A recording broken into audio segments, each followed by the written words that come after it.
মাননীয় স্পিকার, আপনি জানেন আজকে আমরা যখন এখানে দাঁড়িয়ে কথা বলি তখন আমাদেরকে এটা ভাবতে হচ্ছে যে আমরা কথা বলতে গিয়ে আবার বিগত 17 বছরের কোন একটা বৈষম্যের মধ্যে পড়ে যাচ্ছি কিনা। কিন্তু আমাদেরকে এটা ভাবতে হচ্ছে আমরা যখন এখানে দাঁড়িয়ে কথা বলছি, আমাদের কথা বলার সময় শহীদ শরীফ ওসমান হাদি ইনসাফের পক্ষে কথা বলার সময় বলেছিল, আমার প্রতি যে জুলুম করবে আমি তার সাথেও ইনসাফ করতে চাই। আমরা লক্ষ্য করেছি এই সরকার প্রতিষ্ঠিত হওয়ার পর শরীফ ওসমান হাদির ব্যাপারে তার বিচারে কতটুকু কার্যকারিতা নিয়ে এসেছে তা আমরা এখন পর্যন্ত জানতে পারিনি। আমার মনে হয় আমরা সংবিধান নিয়ে ঘাটাঘাটি করতে করতে যদি সংবিধানই আমাদের রক্ষা করতে পারত, তাহলে সংবিধান আমাদেরকে বলে দিত যে আমাদের সেদিন বালু ট্রাক সরানোর ক্ষেত্রে সংবিধানের পৃষ্ঠা আমাদেরকে খুঁজতে হতো। সংবিধান যদি আমাদেরকে রক্ষা করতে পারত, তাহলে 72-এর সংবিধানের আলোকে আজকে আমাদের এখানে থাকার কথা না, আমি শফিকুল ইসলাম মাসুদ আমার এখন জেলখানায় থাকার কথা।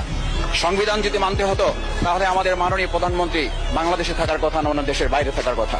সংবিধান মানতে হলে বর্তমান স্বরাষ্ট্রমন্ত্রীর এখন দেশের বাইরে থাকার কথা ছিল।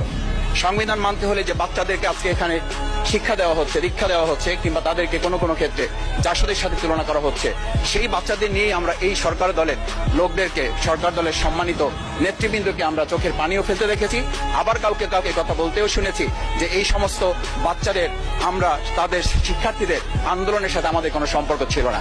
আমরা খুব লজ্জিত হই মাননীয় স্পিকার, আমাদের এই বর্তমান সময়ে আমরা যদি এটা খেয়াল করি যে আমাদের বাংলাদেশের এই বর্তমান প্রেক্ষাপটটা নতুন করে এখন যে গণভোটের যে আজকে ন্যায্যতা অন্যায্যতা, সাংবিধানিক পৃষ্ঠা, লাইন, অক্ষর, দাড়িকমা আমাদেরকে শেখানোর চেষ্টা করা হচ্ছে, যদি সেটা হতো তাহলে বাংলাদেশ জাতীয়তাবাদী দলের সম্মানিত মহাসচিব তিনি কয়েক হাজার পুলিশের বেষ্টনীর মাঝখানে একা একটা মোবাইল নিয়ে তাকে আমরা দাঁড়িয়ে থাকতে দেখেছি, তখন সংবিধান আমাদেরকে রক্ষা করতে পারে নাই।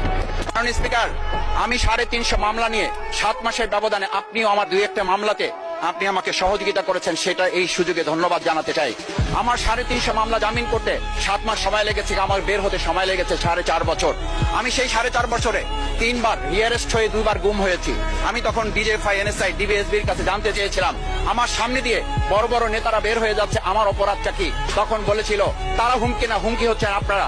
আমাদেরকে যখন শেখ হাসিনার শেষ সরকার নিষিদ্ধ করেছিল, তখন তারা 14 দল মিটিং করে বলেছিল এই জামাত শিবির হচ্ছে সবচেয়ে বড় সমস্যা, তাদেরকে নিষিদ্ধ করলে এই আন্দোলন থেমে যাবে।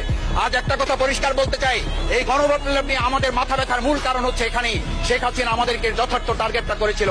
সেই টার্গেটের মূল লক্ষ্য ছিলাম আমরা। আমাদেরকে বলা হয়েছিল একটা গুলি করলে একটা সরে, বাকিগুলো লড়ে না। সেই লড়ে না লোকগুলো ছিলাম আমরা মাননীয় স্পিকার, যার কারণে আমাদেরকে তারা ভয় পায়। আমরা এখন বর্তমান সময় ভিডিও দেখতে পাই, এই শেখ হাসিনা বাইরে থেকে বলেছিল আমরা এই দলকে ভোট দিতে বললাম, আর সেই দল আমাদের সাথে আবার বিশ্বাসঘাতকতা করেছে। আমরা সেই শেখ হাসিনার বক্তব্য শোনার পর আমরা কাউকে আজকে এখানে বলতে শুনে নাই শেখ হাসিনার ওই বক্তব্য সঠিক নয়। এই মানুষ প্রতারিত হয়েছে, বেইমানি করা হয়েছে। আবার যদি গণভোট, জুলাই সনদ নিয়ে এই জাতির সাথে প্রতারণা করা হয়, তাহলে মূল্য দিতে হবে শুধু নয়, আবার আমাদেরকে 17 বছরের সেই জেল জুলুম, নিপীড়ন, খুন খুনের জায়গায় আমাদেরকে ফিরে যেতে হবে।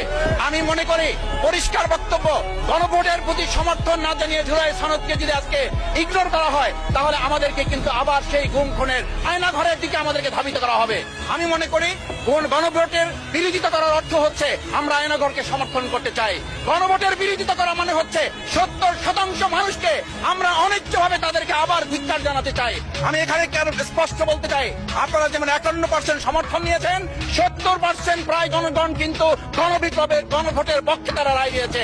আপনাদের যে সেই 51%-এর তুলনায় সেই 70% প্রায় গণভোটকে যদি আপনারা ইগনোর করেন, তাহলে আমি বলবো আমার বাউফল, আমার পটুয়াখালী শুধু নয়, গোটা বাংলাদেশ আবার জেগে উঠে এই গণভোটকে তারা কার্যকর করবে। আমি পরিষ্কার এই কথাটা এই জন্য বলছি, আজকে সংবিধানের লাইন ধরে ধরে যদি আমাদেরকে এই কথা জানতে হতো, তাহলে আমাদের নেতৃবৃন্দকে ফাঁসির মঞ্চে যেতে হতো না। আমার মতো ছোট মানুষের কাছে সে সময় ডিজে বাড়ির কাছে প্রস্তাব এসেছিল, আপনারা কি চান? মন্ত্রিত্ব চান, দেশ পরিচালনা চান, সবকিছু দেওয়া হবে, শুধু শেখ হাসিনার নীতিটা আপনারা আসেন।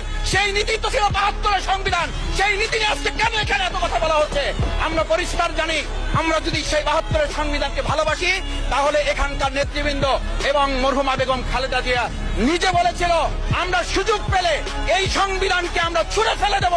সেই সংবিধানের প্রতি আজকে বর্তমান সরকারি দলের কেন এত প্রেম জাগ্রত হয়েছে, এটা বাংলাদেশের মানুষের জানার অধিকার আছে। আমি আমার প্রিয় বাউফলের মানুষের প্রতি ভালোবাসা, শ্রদ্ধা জানাই। এই বাউফলবাসী আমার দাবি আদায়ের জন্য, আমার এলাকার মানুষের অধিকার আদায়ের জন্য এখানে দিয়েছে।